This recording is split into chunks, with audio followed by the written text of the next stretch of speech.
नमस्कार, मेरा नाम सुरभि सूरी है और मैं भारतीय सांस्कृतिक केंद्र की ओर से आप सभी का धन्यवाद करते हुए स्वागत करती हूँ।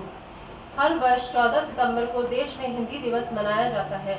यह मात्र एक दिन नहीं बल्कि यह है अपनी मातृभाषा को सम्मान दिलाने का दिन, उस भाषा को सम्मान दिलाने का जिसे लगभग 3/4 हिंदुस्तान समझता है। जिस भाषा ने देश को स्वतंत्रता दिलाने में अहम भूमिका निभाई, उस हिंदी भाषा के नाम यह दिन समर्पित है। हिंदी दिवस क्यों मनाया जाता है? आज हिंदी दिवस जैसा दिन मात्र एक औपचारिकता बनकर रह गया है। लगता है जैसे लोग गुम हो चुकी अपनी मातृभाषा के प्रति श्रद्धांजलि अर्पित करते हैं। वरना क्या कभी चीनी दिवस या फ्रेंच दिवस या अंग्रेजी दिवस के बारे में सुना है? हिंदी दिवस मनाने का अर्थ है गुम हो रही हिंदी को बचाने के लिए एक प्रयास। हिंदी भाषा एक राष्ट्रीय तथा सबको आपस में जोड़ने वाली भाषा है तथा इसका प्रयोग करना हमारा संवैधानिक एवं नैतिक दायित्व है। अब मैं कार्यक्रम को आगे बढ़ाते हुए आदरणीय मुख्य अतिथि श्री माननीय राजीव सहारे, भारतीय उच्चायुक्त तथा श्रीमती प्रीति सहारे से निवेदन करती हूँ, कृपया वो यहाँ आकर ज्योति प्रज्वलित करें।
अब मैं श्रीमान मोहम्मद खालिद से निवेदन करती हूँ कि वह अपने कुछ विचार प्रकट करें। श्रीमान मोहम्मद खालिद।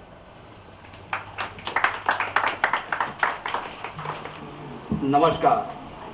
आदरणीय मुख्य अतिथि माननीय भारतीय उच्चायुक्त माननीय श्री राजीव सहारे, मैडम प्रीति सहारे, माननीय श्री संजय राणा, भारतीय उप उच्चायुक्त मैडम बारबरा राणा, भारतीय उच्चायुक्त वरिष्ठ के अधिकारीगण तथा उनके परिवारजन, विभिन्न स्कूलों के प्रधानाचार्य तथा अध्यापकगण, माध्यम समाचार पत्रों के लेखकगण, भारतीय बिरादरी के लोग, विशेष अतिथिगण, भाइयों बहनों और प्यारे बच्चों, मैं आपका हिंदी दिवस के 65वीं वर्षगांठ के अवसर पर स्वागत करता हूं। सन 1949 को भारतीय संविधान ने हिंदी को राष्ट्रभाषा घोषित किया था। 14 सितंबर को हर साल हिंदी के प्रचार प्रसार से जुड़ा आयोजन हिंदी दिवस के नाम पर होता है। ऐसे आयोजनों से हिंदी के प्रति जागरूकता पैदा करने की कोशिश की जाती है। आज दुनिया में जिस तरह हिंदी को लोग स्वीकार करते जा रहे हैं, वह इस बात का प्रमाण है कि यह एक जीवित भाषा है।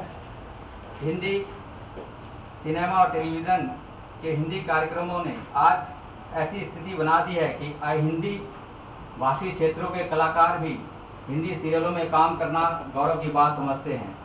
उन्हें लगता है कि हिंदी के साथ जुड़कर उनका संसार बड़ा हुआ है। आप सभी का यहाँ आना इस बात का सबूत है कि आप इससे प्यार करते हैं। मैं भारतीय सांस्कृतिक केंद्र की तरफ से यहाँ आए सभी लोगों का निवेदन करता हूँ कि वे हिंदी के प्रति अपने उत्साह को बनाए रखें। भारत में अनेक उन्नत एवं समृद्ध भाषाएं हैं, लेकिन हिंदी सबसे अधिक लोगों द्वारा बोली और समझी जाने वाली भाषा है। दुनिया में चाइनीज और अंग्रेजी के बाद हिंदी बोलने वालों की संख्या अधिक है। हिंदी भारत में करोड़ों लोगों को रोजगार प्रदान करती है। अब मैं आज के मुख्य अतिथि माननीय श्री राजीव सहारे जी से अनुरोध करता हूं कि वो इस मौके पर अपना विचार प्रकट करें तथा आगे के संचालन का कार्यभार मैं श्रीमती सुरभि सूरी को देता हूं। धन्यवाद।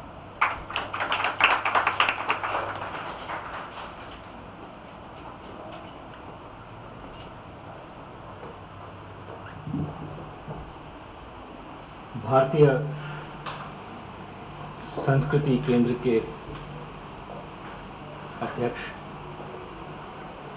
निदेशक श्री मोहम्मद खालिद साहब,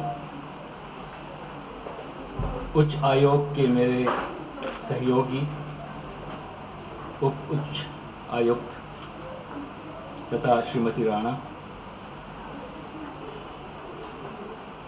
अतिथिगण, देवी और सज्जनों, ये अत्यंत ही प्रसन्नता की बात है कि भारतीय संस्कृति केंद्र ने आज इस कार्यक्रम का आयोजन किया है हिंदी दिवस मनाने के लिए।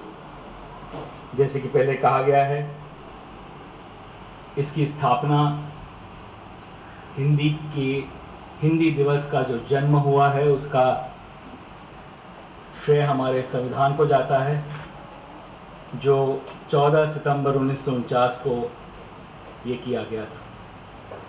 उसके पश्चात 4 साल बाद 1953 में इसके प्रसार और प्रचारण के लिए हिंदी दिवस का आयोजन किया गया था और ये कहा गया था कि हर साल इसको मनाया जाए ताकि हिंदी भाषा का प्रसार हो सके। जो एक नन्हा सा पौधा लगाया था 1949 में, 65 वर्ष के बाद इस समय अच्छा खासा वृक्ष बन गया है। परंतु क्या इसके फैलाव में विश्व में इसकी वो स्थिति बन पाई है हिंदी भाषा की जिसकी वह सही मायने में हकदारनी है? मेरा ये मानना है कि शुरू में शायद ऐसा नहीं था और ये जो लंबी यात्रा है 65 साल की, इसमें कई ऐसे मोड़ आए, कई ऐसे घटनाएं घटी हमारे देश में भी बाहर भी। कुछ हद तक हमारे दक्षिण प्रांतों से कुछ बातें हुई जो हिंदी भाषीय नहीं हैं, उनका हिंदी के प्रति जो भी विचार हैं उसको नजर रखते हुए हमने अपनी एक नीति बनाई। काफी अच्छी नीति बनाई गई थी जिसको हम 3 लैंग्वेज फॉर्मूला के नाम से जानते हैं, 3 भाषीय फॉर्मूला, जो नीति बाद में चलाई गई है। मैं खुद मैं हिंदी भाषी नहीं हूं, महाराष्ट्र से हूं और मेरी शुरू की तालीम भी महाराष्ट्र में हुई है, लेकिन हमेशा हमने स्कूलों में हिंदी पढ़ी है, लिखी है, जानी है और इस्तेमाल भी किया है। जब हमारी देश की भाषा है, इसको दर्जा दिया गया है राजभाषा का, तो सही माने में उसका प्रयोग करना चाहिए, उसको आगे बढ़ाना चाहिए। और सबसे बड़ा जो भाषा का जो राजदूत है वो हमारी फिल्म इंडस्ट्री है। हमारी फिल्म इंडस्ट्री बॉलीवुड ने इस प्रकार इसका प्रसार और प्रचार किया है, इस भाषा को कोई रोक नहीं सकता। उसके बाद जो छोटा माध्यम आया है, टीवी का, जो अब छोटा नहीं रहा, संचार की वजह से कोने कोने में पहुंच गया है। यहां तक कि जब मैंने काफी देशों में अपनी पोस्टिंग की है। सबसे पहले जब मैं मिस्र में था, इजिप्ट में था, आप यकीन मानिए कि वहां के लोगों ने फिल्में देख देख के भाषा को सीखा है। इस प्रकार इस तरीके का लगाव है भाषा से, और ये केवल फिल्मों की वजह से हुआ है। तो फिल्म एक ऐसा माध्यम है, और हमारी जो फिल्में हैं इस कदर व्यापक रूप से फैल गई है कि इसको रोकना बड़ा मुश्किल है। उसके अलावा हमारे जो अप्रवासी भारतीय हैं, जो दुनिया के कोने कोने में पहुंचे हुए हैं, उनकी वजह से अगर आप कभी एयरपोर्ट पे जाएं, किसी भी हवाई अड्डे पे जाएं, खास तौर पे खाड़ी देशों में, गल्फ में अगर जाएं आप, तो वहां की जो सूचना प्रसारण है, जहां पे जो अनाउंसमेंट्स हैं, वो हिंदी में होती है। भारत के अलावा मॉरिशस में भी मैंने पोस्टिंग किया है। वहां की हिंदी सुन के तो मुझे इतना ज़्यादा आश्चर्य हो गया था, मैं हैरान रह गया था कि मेरी हिंदी और उनकी हिंदी में इतना फ़र्क था कि उस टाइम पे मैंने ठान लिया था कि मुझे कुछ न कुछ करना चाहिए। अगर ये लोग इस प्रकार की शुद्ध भाषा बोलते हैं तो मैं भारतीय होने के नाते क्यों नहीं बोल सकता। खैर, ये ज़रूरी है जानना कि भाषा का उद्देश्य क्या है। तो उसके कई मकसद हैं। सबसे पहली बात तो यह है कि भाषा का मुख्य उद्देश्य क्या है, आपसी संपर्क बढ़ाना, और भाषा को भी अलग अलग स्तर पे लेना चाहिए। अगर आपस में दोस्त लोग हैं तो वो भाषा की बात अलग होती है। अगर आप यूनिवर्सिटी में हैं, विश्वविद्यालय में हैं, कॉलेज में हैं, उसका स्तर अलग होगा। अगर दो देशों में आपसी बातचीत हो रही है, उसकी बात अलग होगी। अगर आप बॉलीवुड में हैं तो बम्बईया होगी। तो ये जरूरी नहीं कि भाषा का एक ही स्तर हो, और भाषा तब तक जीवंत रह सकती है जब तक वो आम बोलचाल की भाषा हो। ये पुरानी भाषाएं जैसी लैटिन है या फिर अपनी संस्कृत ले लीजिए, लुप्त क्यों हो गई? जब भाषा एक छोटे से दायरे में रह जाती है, अगर उस पे सिर्फ चंद लोगों का अधिकार हो और वो बांटना नहीं चाहते, तब भाषा का अंत, भाषा की मौत होती है। लेकिन हमारी खुशकिस्मती है कि संस्कृत जिंदा है, उस हद तक नहीं, परंतु उसकी कई बेटियां हैं जो हैं, हिंदी उसमें से है, दक्षिण की कई भाषाएं हैं। तो सिलसिला चल रहा है। मैं मॉलडीव्स में आना चाहूँगा। जो मैंने पहले मिस्र के लिए बात कही थी, वो मालदीव्स के लिए भी लागू होती है। यहाँ पे कई लोग हैं जो हिंदी से अत्यंत ही प्रभावित हैं, और कई लोग हैं जिनसे मैं हिंदी में बात करता हूँ। पुराने भूतपूर्व विदेश मंत्री जो अब नहीं रहे, वो तो हमेशा मेरे से हिंदी में बातचीत करते थे। कई लोग हैं ऐसे। और सबसे बड़ी बात यह है कि इन्होंने भी काफी हद तक हिंदी भाषा फिल्मों से सीखी है। तो ये है हमारे फिल्मों का और टेलीविजन का जो असर है। सबसे बड़ी बात है कि भाषा में हमेशा जब आप इस्तेमाल करते हो, जैसे आपकी राजभाषा है, उसमें हमेशा आपको एक गर्व महसूस होना चाहिए। जैसे कहते हैं ना, लैंग्वेज शोविनिज्म बहुत जरूरी है। अगर आप किसी फ्रांसीसी आदमी से जाके बात करें तो बात ही नहीं करेगा, किसी और लैंग्वेज में बात करें आप।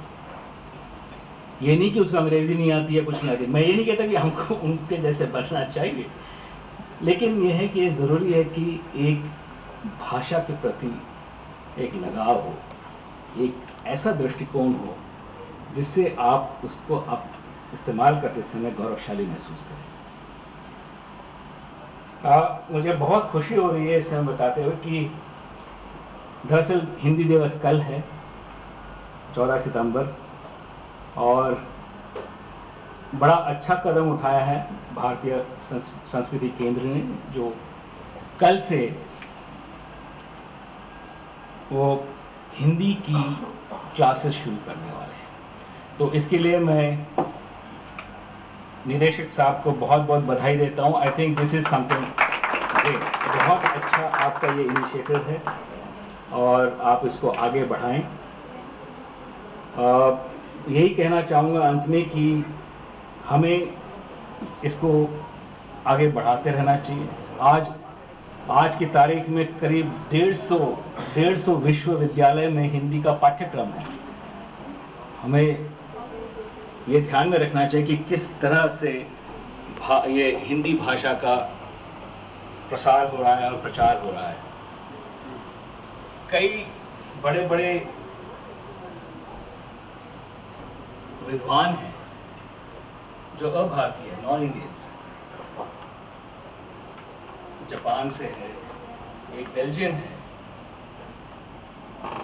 और इन्होंने बहुत बड़ा योगदान दिया है हिंदी भाषा को आगे बढ़ाने। तो मैं आशा करता हूं कि आप इन क्लासेस का जरूर लाभ उठाएंगे और न केवल हमारे भारतीय समुदाय के लोग जो यहाँ पे हैं, जो भाषा को और मजबूत बनाना चाहेंगे, परंतु मालदीव के लोग भी आप आएंगे, क्लासेस का लाभ उठाएं, और अगर अच्छी तरह से चल पड़े तो हम इसको आगे और बढ़ाएंगे, उसमें और ऐड करेंगे। बहुत बहुत धन्यवाद, फिर से बहुत बड़ी उपलब्धि। धन्यवाद।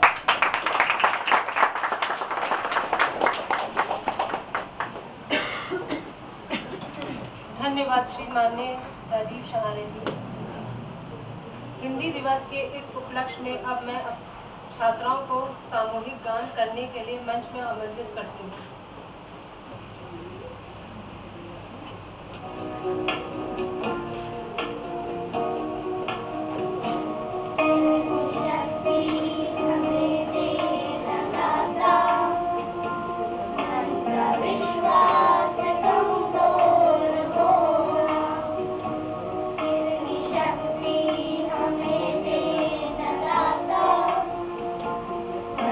विश्वास कमजोर होना, हम चले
धन्यवाद। अब मैं श्रीमान अब्दुल रशीद को मंच में आमंत्रित करूंगी कि वो हमारे सामने हिंदी गान प्रस्तुत करें। कृपया तालियों से उनका प्रोत्साहन बढ़ाएं।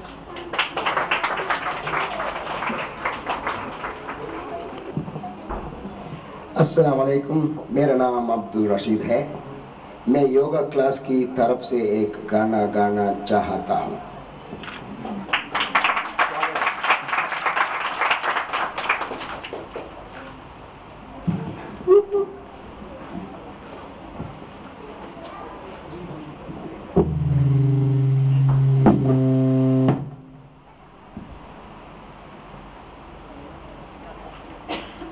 चाहे तुम कुछ ना कहो, मैंने सुन लिया के साथी प्यार का मुझे चुन लिया, मैंने सुन लिया।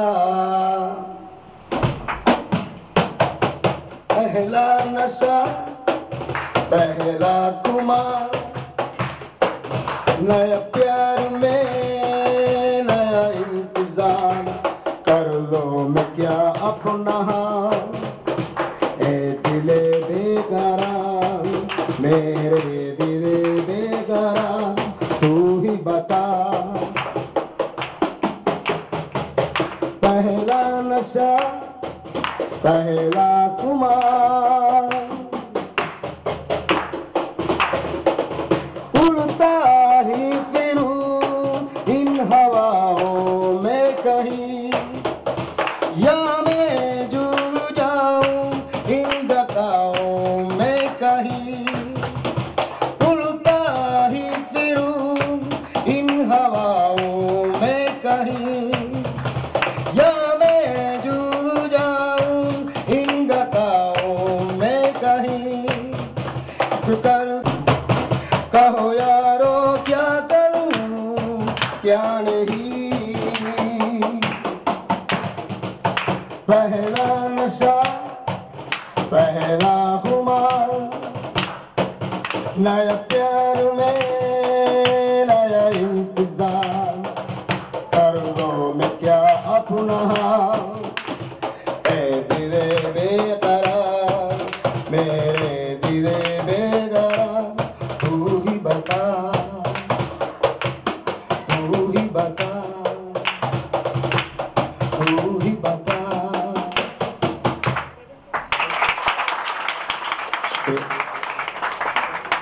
क्या हुआ तेरा वादा, वो कसम वो इरादा, भूलेगा दिल किस दिन तुम्हें, वो दिन जिंदगी का आखिरी दिन होगा।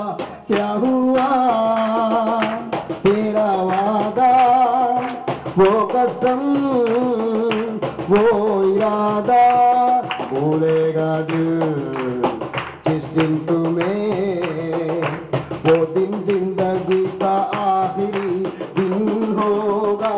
क्या हुआ तेरा वादा, वो कसम वो इरादा। याद है मुझको तुमने कहा था, तुझसे नहीं रूठेंगे कभी, दिल की तरह से हाथ मिले हैं, कैसे भला छूटेंगे कभी। तेरी बातों में बीती हर शाम, बेवफा ये भी क्या याद नहीं। क्या हुआ तेरा वादा, वो कसम वो इरादा। ओ कहने वाले मुझको फरेबी, कौन फरेबी है ये बता। वो जिसने गम लिया प्यार की खातिर, या जिसने प्यार को बेच दिया। नशा दौलत का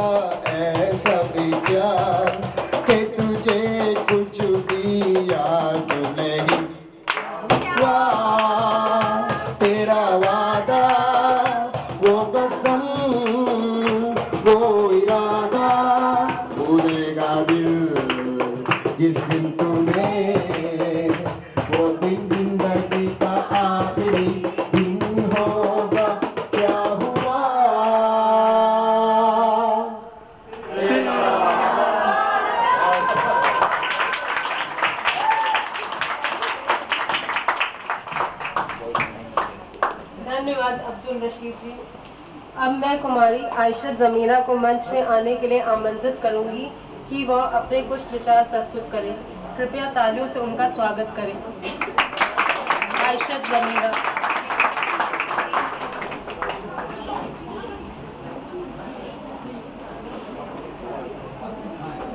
अस्सलाम वालेकुम, नमस्ते। मेरा नाम आयशत ज़मीरा, मैं 50 साल की हूँ। Indian cultural centre high commission of India के तरफ से योगा शो कर रहे हैं। ये बात सुन के मुझे बहुत खुशी हुई। योगा क्या है ये मुझे पता ही नहीं था। पहली बार योगा के बारे में सुना और मैंने तय किया कि मैं ये मौका पर इस्तेमाल करूं। पहली बार जब मैं योगा हॉल में दाखिल हुई तो मैं सहमी हुई थी, काफी घबराहट हुई थी। पर जैसे आप सबको पता है, योगा अपने आप में ही एक इलाज है। वक्त के साथ मेरी सारी घबराहट दूर हो गई और मैंने आराम से निडर होके योगा करना शुरू किया। मैं इस मुनासबत पे शुक्रिया अदा करना चाहूंगी ICC high commission of India का, जिसकी वजूद से मुझे अपनी छोटी मोटी बीमारियों का हल मिला। आज गर्व के साथ कहती हूँ कि योगा मेरी जिंदगी का एक अहम हिस्सा बन चुकी है, जिसके बगैर अब मेरी जिंदगी अधूरी है। एक बार फिर से मैं शुक्रिया अदा करती हूँ आईसीसी के सभी ही मुलाजिमों का, जिनके इस देश की प्रति सेवा काबिले तारीफ है। धन्यवाद।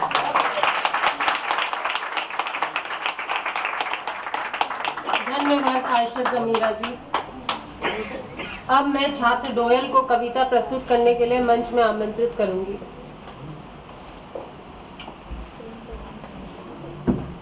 नमस्ते, मेरा नाम डोयल है। मैं कक्षा 4 की छात्रा हूँ। आज मैं आपके सामने मौसम टिकने कविता प्रस्तुत करने जा रही हूँ। मुन्नी बोलो मौसम टिकने घर में हम सब जन है जितने, दादाजी और खुशनुश रहते बसंत में जैसे गुल है खिलते, पापा कुछ है रूठे भीखे ग्रीष्म जैसे तीखे तीखे, वर्षा बरसे झमझम झमझम, मुन्नी नाचे छम छम छम छम, शरद ऋतु सी ये है मम्मी, थोड़ी खट्टी थोड़ी मीठी, हेमंत मेरा नाम भी है उस जैसा ही काम भी है, शिशिर नभाए दादी जी को बहुत सताए दादी जी को। धन्यवाद।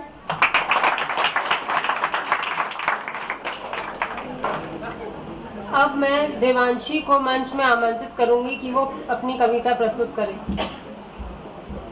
आदरणीय उच्चायुक्त महोदय, निदेशक भारतीय सांस्कृतिक केंद्र एवं मेरे प्रिय साथियों, आज मैं आपके सामने एक कविता प्रस्तुत करने जा रही हूँ, जिसका शीर्षक है यह कदम का पेड़। ये कदम का पेड़ अगर माँ होता यमुना तीरे, मैं भी उस पर बैठ कन्हैया बनता धीरे धीरे, ले देती यदि मुझे बांसुरी तुम दो पैसे वाली, किसी तरह नीचे आ जाती ये कदम की डाली, तुम्हें नहीं कुछ कहता पर मैं चुपके चुपके आता, उस नीची डाली से अम्मा ऊंचे पर चढ़ जाता, वहीं बैठ फिर बड़े मजे से मैं बांसुरी बजाता, अम्मा अम्मा कह वंशी के स्वर में तुम्हें बुलाता, सुन मेरी बंसी को माँ तुम इतनी खुश हो जाती, मुझे देखने काम छोड़कर बाहर तक आती, तुमको आता देख बांसुरी रख मैं चुप हो जाता, पत्तों में छिपकर धीरे से फिर बांसुरी बज जाता, गुस्सा होकर मुझे डांटती कहती नीचे आ जा, पर जब मैं न उतर कर आता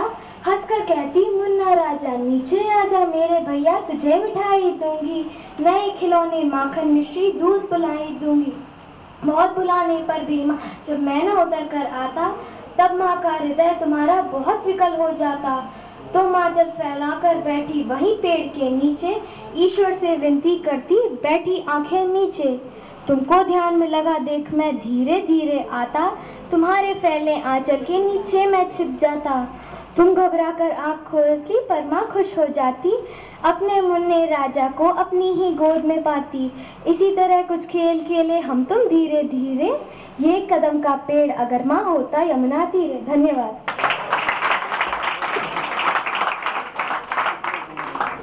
अब मैं छात्र आत्या को आमंत्रित करूंगी मंच में कि वो अपनी कविता प्रस्तुत करें।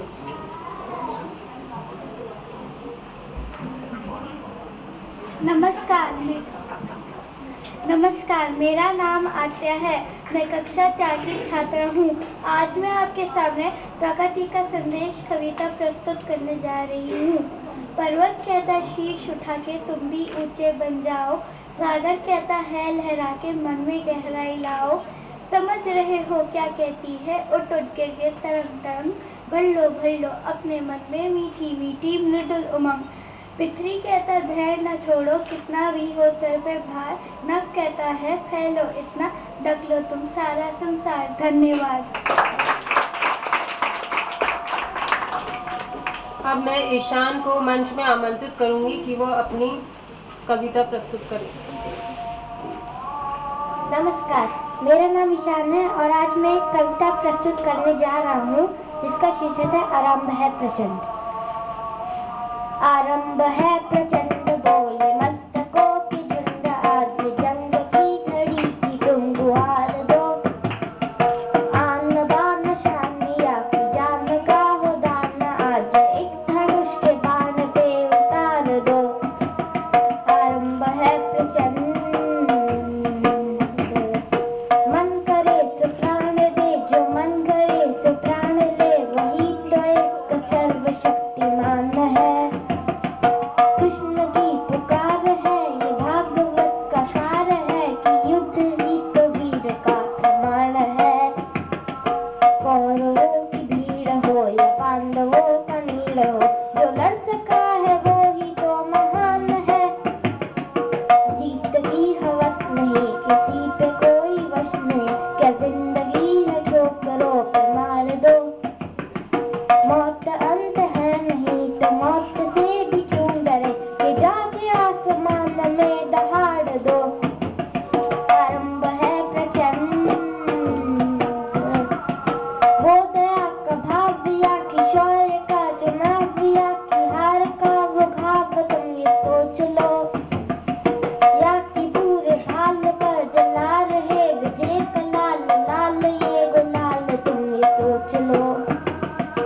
रंग केसरी हो या मृदंग केसरी हो या कि केसरी हो ताल, तुम ये सोच लो। जिस कवि की कल्पना में जिंदगी हो प्रेम गीत, उस कवि को आज तुम नकार दो। भीगती नसों में आज फूल की रगों में आज आग की लपट का तुम बघार दो। आरंभ है प्रचंड बोले मस्तकों की झुंड, आज जंग की घड़ी की तुम गुहार दो। आन बान शान या कि जान का हो दान, आज एक धनुष के बाण पे उतार दो। आरंभ है प्रचंड, आरंभ है प्रचंड, आरंभ है प्रचंड। धन्यवाद। अब मैं अभिनव को मंच में आमंत्रित करूंगी कि वो अपनी कविता प्रस्तुत करें। नमस्कार, मेरा नाम अभिनव कुमार राय है और आज इस हिंदी दिवस समारोह में मैं एक कविता पढ़ने जा रहा हूँ। इसका नाम है सोने जैसे दिन है इसके। छोटे मुंह से कैसे कह दूं इस भारत की बात रे, सोने जैसे दिन है इसके चांदी जैसी रात रे। उजला मुकुट हिमालय इसका और नदियों की माला है, पदवंदन करता श्रद्धा से नील सुंदर मतवाला है। अनुपम सुंदरता ने दी है सारे जग को मात रे, रंग बिरंगे पंछी आकर गाते जागृति का गाना, नहीं किसी का हृदय दुखाते खाते मेहनत का खाना। नीले नभ से होती है नित अमृत की बरसात रे, सच्चाई का यह अराधक शांति प्रेम हिनारा है। हिंसा का काले वाला नाग इसी से हारा है, इसके माथे लिखी हुई है खुशियों की सौगात रे। सोने जैसे दिन है इसके चांदी जैसी रात रे। धन्यवाद। अब मैं छात्र देवांशी को मंच में आमंत्रित करूंगी कि वो मंच में आकर कुछ विचार प्रकट करें। नमस्कार, मेरा नाम है देवांशी और मैं कक्षा 5 की छात्रा हूँ। और आज हिंदी दिवस के शुभ दिन पर मैं आपके सामने अपने कुछ विचार प्रकट करना चाहती हूँ। एक लंबे अंतराल के पश्चात भारत ने गुलामी की बेड़ियों को तोड़ते हुए स्वयं का स्वतंत्र अस्तित्व ढूंढा और आज़ाद देश बन गया। आज़ाद भारत ने नए सिरे से अपना विकास आरंभ किया। देश को एक नए रूपरेखा की आवश्यकता थी। अभी तक तो वह दूसरे देशों के नियम कानूनों को निभाता आ रहा था। अतः सर्वप्रथम अपने देश का संविधान निर्माण किया गया और तभी से हिंदी विकास का क्रम आरंभ हुआ। संविधान में हिंदी को सर्वोच्च स्थान प्रदान किया गया। 14 सितंबर 1949 को हिंदी को संघ की राजभाषा का स्थान मिला। इसीलिए ये बहुत ही गौरवपूर्ण दिन है। हम इसे पर्व के रूप में मनाकर विश्व में हिंदी के प्रति जागृति उत्पन्न करने का प्रयास करते हैं। इस दिन प्रदर्शनी, मेले, गोष्ठी, सम्मेलनों का आयोजन किया जाता है। हिंदी कवियों को विशेष रूप से सम्मानित किया जाता है।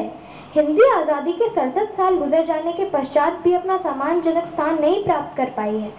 आज़ादी के समय हिंदी को राष्ट्रभाषा स्थापित करने का भरसक विरोध किया गया। तर्क दिया गया, इससे प्रांतीय भाषाएं पिछड़ जाएंगी। अनुच्छेद 343 में यह कह दिया गया कि राजभाषा हिंदी ही होगी। साथ ही साथ यह भी जोड़ दिया गया, सरकारी प्रयोजनों के लिए अंग्रेजी भाषा का भी इस्तेमाल किया जाएगा। इसी तरह हिंदी को 15 वर्ष के लिए वनवास मिल गया।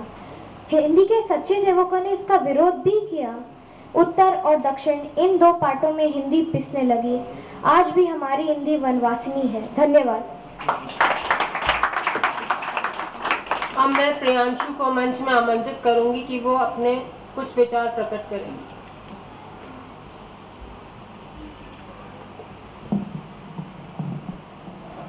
नमस्कार प्रिय श्रोतागण, मुझे कुछ कहना है। हाँ, आज मुझे कुछ कहना है। जी हाँ, आज मैं सुंदरता की परिभाषा के बारे में अपना कुछ सोच प्रकट करने जा रही हूँ। लोग कहते हैं कि कैटरीना, दीपिका और ऐश्वर्या सुंदर हैं। वे सुंदर तो जरूर हैं, लेकिन उनकी ये सुंदरता एक ढकोसला के अलावा और कुछ नहीं है। आजकल के प्रसाधनी कला की हमें दाद देनी पड़ेगी कि वो एक बंदरिया को भी हूर पड़ी में रूपांतरित कर सकते हैं। लेकिन मैं मानती हूँ कि हमें अपनी तन की सुंदरता को त्याग कर मन की सुंदरता को निखारने का प्रयास करना चाहिए। इससे विश्व कल्याण में हमारा एक हाथ बढ़ेगा और हमारे देश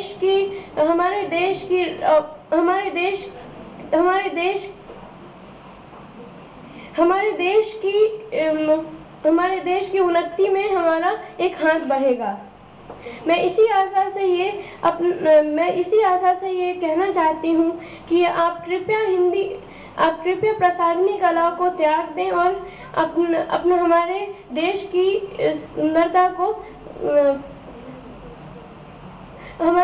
सुंदरता को निभाने का प्रयास करें। एक कवि ने सत्य ही कहा था, गधी से दिल लगे तो हूर पड़ी क्या करे। धन्यवाद। अब मैं मरियम यास्मीन को मंच में आमंत्रित करूंगी कि वो मंच में आकर अपने कुछ विचार प्रकट करें। जमीन कहीं ठहर सा गया है, जमीन कहीं ठहर सा गया है, ख्वाब आंखों में जम सा गया है। मिला जो आज मुझे ये मौका नसीब से, सीने में सांस थम सा गया है। His Excellency the High Commissioner of India, Madam Preeti Sahare, Deputy High Commissioner, Babra Ma'am, Director of ICC, all the officials of High Commission and friends, Assalamu alaikum। हम सबको पता है कि दुनिया में सबसे प्यारा रिश्ता दोस्ती है, क्योंकि इस दुनिया की सब रिश्तों में दोस्ती छुपा हुआ होता है। इसलिए आज की इस मुनासिब घड़ी में मैं आप सबसे एक दोस्त की तरह बात करना चाहती हूँ। दोस्तों, कई बार जिंदगी में ऐसा वक्त भी आता है जब हम सोचते हैं कि जिंदगी ऐसा क्यों है, जिंदगी वैसा क्यों नहीं है। पर मैं आप सबसे ये कहना चाहती हूँ कि कहने वाले तो कहते ही रहते हैं और पूछने वाले पूछते ही रहते हैं। हमें तो बस इसी यकीन पे जीना चाहिए कि इस दुनिया में दो दिन में 2 लाइनें लिख पाती थी तब मैं। फिर मैं उसके बाद अपनी किताब लेके अपनी दीदी के पीछे पीछे भागा करती थी, सुन लो मैंने क्या लिखा है। और मेरी दीदी मुझसे परेशान, लेकिन अगर खराब था तो मुंह पे बोल देती थी मेरी दीदी कि खराब है, लेकिन तारीफ के काबिल थी तो बहुत तारीफ करती है। तूने जो सराहा तो मेरे दिल की किताब खुल गई, तूने जो सराहा तो मेरे दिल की किताब खुल गई। अनकहीं अनसुनी जज्बातों की बहार आ गई। थे हम अनजान अपनी ही खूबियों से, थे हम अनजान अपनी ही खूबियों से। तेरा साथ मिला तो उन अदाओं की एक पहचान बन गई। हर कोई अपना जीवन अपने हिसाब से ले जाने की कोशिश करते हैं, लेकिन कई बार ऐसा भी होता है कि जिंदगी अपना ही मोड़ ले लेता है और रास्ते बड़े ही कठिन हो जाते हैं। और उस कठिन रास्तों पे चलते वक्त हम ये सोचना भी भूल जाते हैं कि मंजिल कितना सुहाना भी हो सकता है। एक तेरे आने की जरूरत है मुझको, एक तेरे आने की जरूरत है मुझको। नन्ही सी तेरी मुस्कुराहट की आरज़ू है मुझको। कौन कहता है कि मिलेगी वीरानियां तुमसे, तेरे आने की खबर ने ही आबाद किया है मुझको। आज की इस महफिल में मुझे बोलने का मौका मिला, ये मेरे लिए बहुत गर्व की बात है। शुक्रगुजार हूँ डायरेक्टर आईसीसी का, जिन्होंने ये सुनहरा मौका दिया मुझे। मौका मिला ही है तो जाने से पहले जरा सा एक गुस्ताखी करूंगी। अर्ज है, नहीं मोहताज हम तेरे दोस्ती के, नहीं मोहताज हम तेरे दोस्ती के। इस जमाने में बेहतर और भी हैं। वार दे जो खुशियां मेरी एक मुस्कुराहट पे, ऐसे कदरदान और भी है।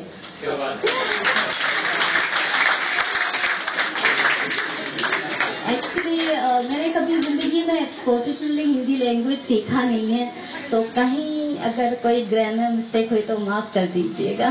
Thank you so much.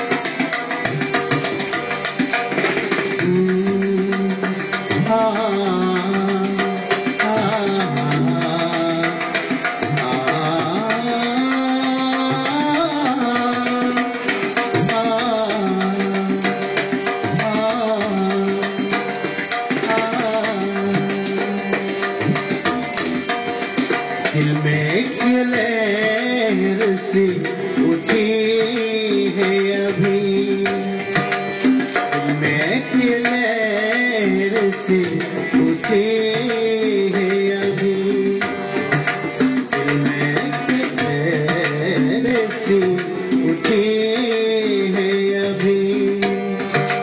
कोई ताजा हवा चले है अभी, दिल में लहर से उठी है अभी।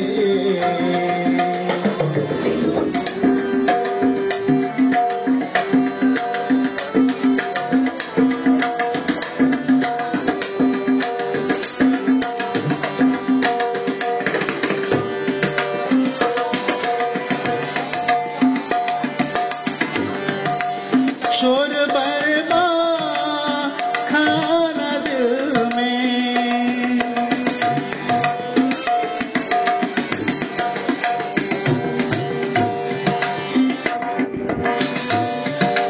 शोर बरमा है खाना दिल में।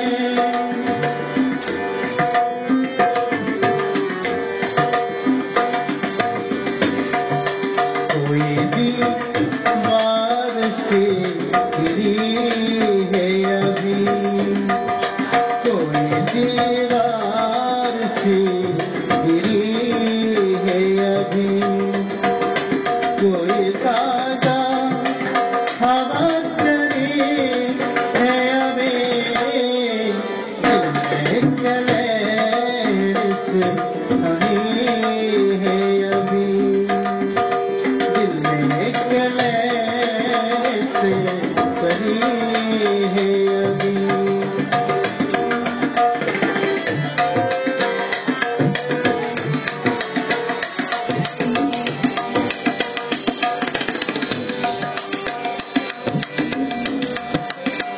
तो नाजुक मिजाज है हम भी,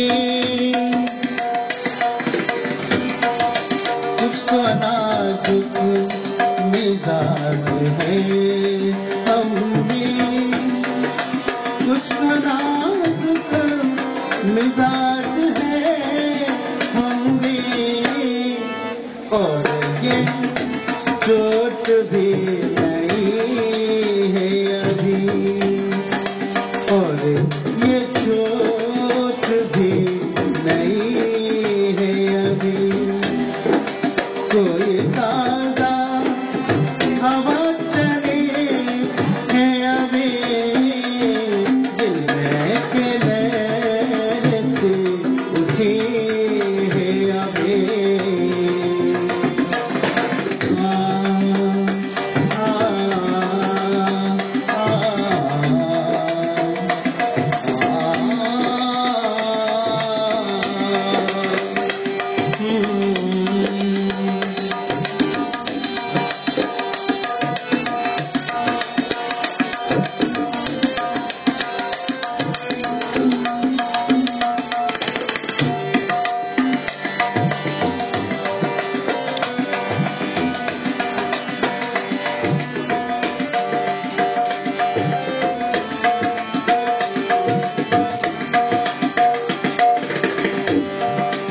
याद के भी निशी जजीरों से, याद के बेनिशा जजीरों से, याद के बेनिशा जजीरों से, तेरे आवाज़ आ रही है अभी, तेरी आवाज़ नहीं है अभी, कोई ताज़ा हवा चली है अभी, दिल में के लहर से उठी है अभी।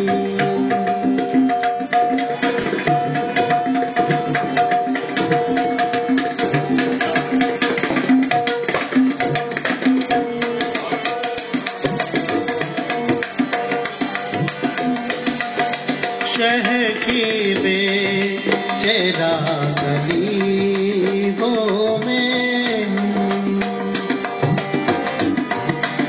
शहर की बेचैरा गलीबों में, शहर की बेचैरा गलीबों में, जिंदगी तुझको ढूंढती है अभी, जिंदगी तुझको ढूंढती है अभी, कोई ताज़ा हवा चली है अभी, दिल में एक लहर से उठी है अभी, दिल में एक लहर से उठी है अभी, दिल में एक लहर से उठी है अभी। देवांशी जसमीत कौर हिंदी अध्यापिका है। समृद्धि प्रधानाचार्य है। रोहन, यश और चांद 3 इडियट्स हैं।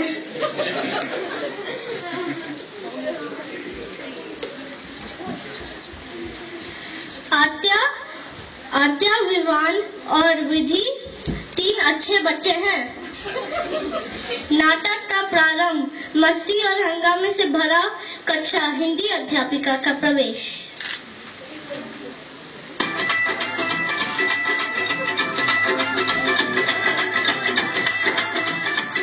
नमस्कार बच्चों, मैं हूँ आपकी हिंदी अध्यापिका। तो बताइए, किसने पिछली बार का सुलेख लिखा? दिखाइए। अरे वाह,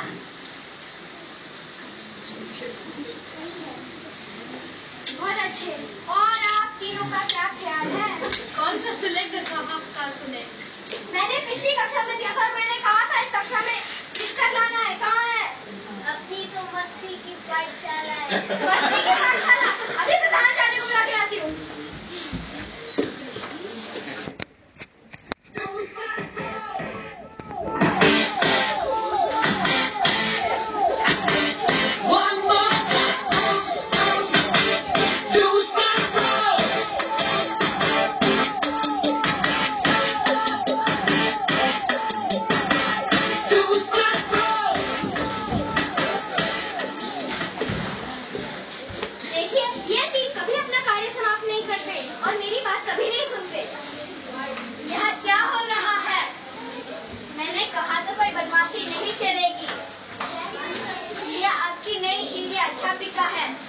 जो वो कहेगी आपको वही करना है।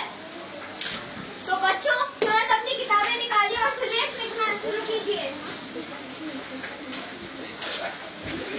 ये किसने मारा? हाँ तुमने मारा। उठो उठो, यहाँ घुटनों पे हाथ ऊपर, यहीं। चलिए अब आप सब लिखिए। और किसने मारा? है ना? तुमने उठो। हाँ। इसके साथ हाथ ऊपर। अब अगर किसी ने भी मारा तो देख लेना, अच्छा नहीं होगा।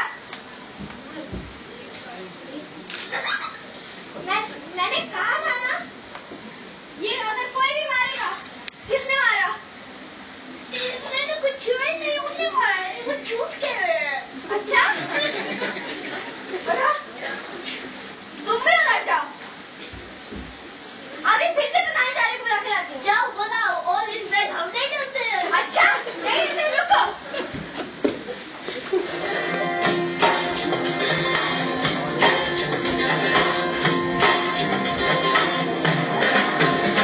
जब लाइफ हो आउट ऑफ कंट्रोल, होठों को करके गोल,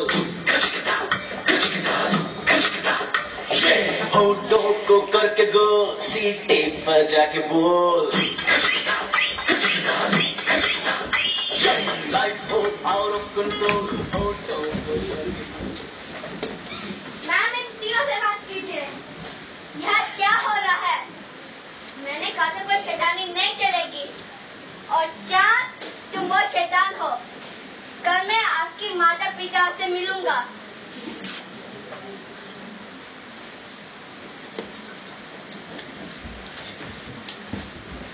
देखिए आपके बच्चे बहुत ही शैतान हैं। मैं इसमें क्या कर सकती है, ऐसे ही है। ये दिन कभी शांत नहीं रहते। आपको पता है ये थ्री इडियट्स नहीं है ऐसे। और मुझ पे ये ऐसी चीजें मारते हैं। इसमें मैं क्या करूँ? आपको ये सिखाना पड़ेगा कि कैसे रहता है कक्षा में। कि सुनते ही नहीं। तो ये घर में कैसा करते हैं? कैसे? अगली बार अगर हुआ तो फिर हम देखते हैं। अभी अगली बार भी हुआ तो हमें आपसे फिर से मिलना पड़ेगा।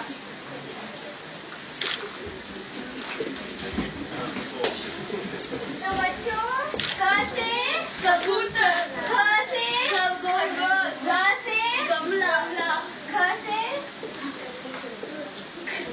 घर। तो बच्चों आपने क्या सीखा है? हाँ, कि हिंदी हमारी भाषा है और हमें बड़ों का और उनकी संस्कृति का सम्मान करना चाहिए, जिससे हमारे देश की शान बढ़े। जय हिंद।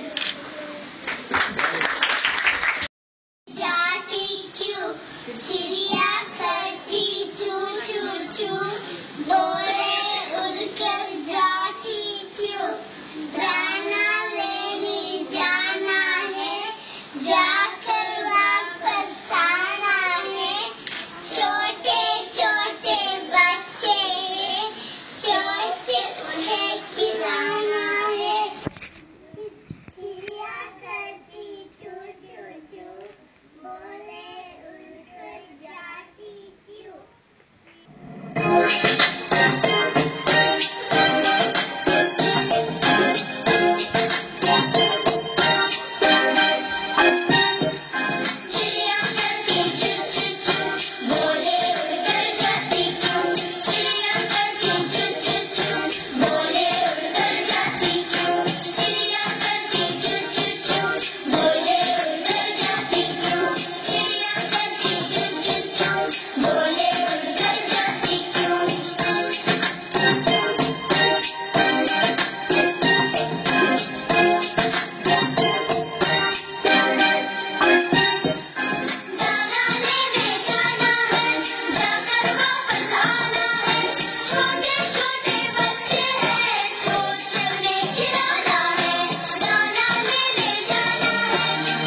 चाहता हूँ।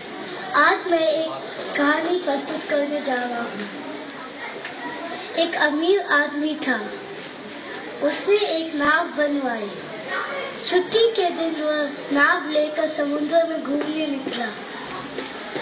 वह समुद्र के बीच ही पहुंचा कि एक जोरदार तूफान आया। लहरें उठने लगी। मौसम बिल्कुल बदल गया। उसकी नाव डूबने लगी। वह लाइफ जैकेट पहनकर समुद्र में कूद गया। एक बड़ी सी लहर उसे एक टापू के पास ले आई। वह तैरते तैरते टापू पे आ गया। वह टापू बिल्कुल वीरान था। वहाँ भी कोई नहीं रहता था। सब कुछ पेड़ पौधे उगे थे।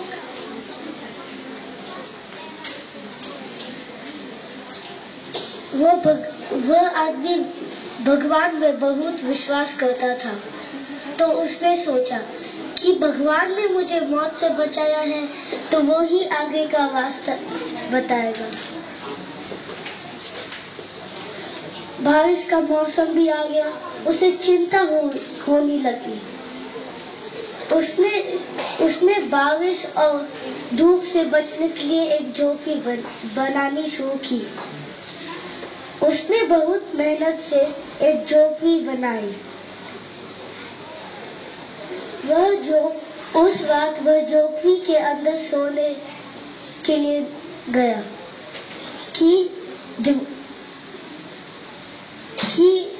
बिजलियां कड़कड़ाने लगी। आसमान बादलों से दोबारा छा गया। वह आदमी बाहर देखने के लिए निकला कि अचानक एक बिजली आसमान से उस झोपड़ी पर आ गिरी।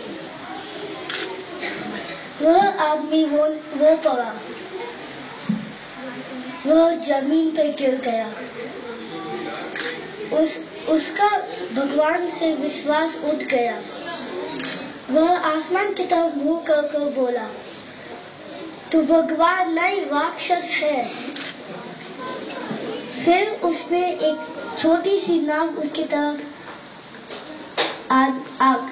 आकर देखी।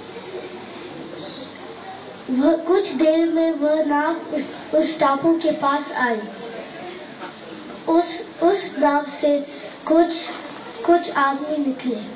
वे बोले, हम एक वीरान टापू पर हम एक दूर टापू पर रहते हैं। आज हम मछली पकड़ने निकले कि हमने एक टापू पर आग देखी। हमने सोचा कि किसी को मदद चाहिए, इसलिए हम यहाँ आए। वह आदमी उनके नाव पर आ गया। वह आदमी बोला, भगवान माफ कर दो, मुझे नहीं पता था कि मुझे बचाने के लिए आपने मेरी नाव जलाई। धन्यवाद। नाम है समृद्धि। आज मैं आपके सामने अगना नभ में बादल होते कविता प्रस्तुत करने जा रही हूँ। कौन सिंधु से जलबल लाता, उमा उमा जब में फंसाता। गर्मी में तब खब दिन होते, अगना नभ में बादल होते। कभी न बिजली चमक दिखाती, दुनिया में क्या दमक दिखाती।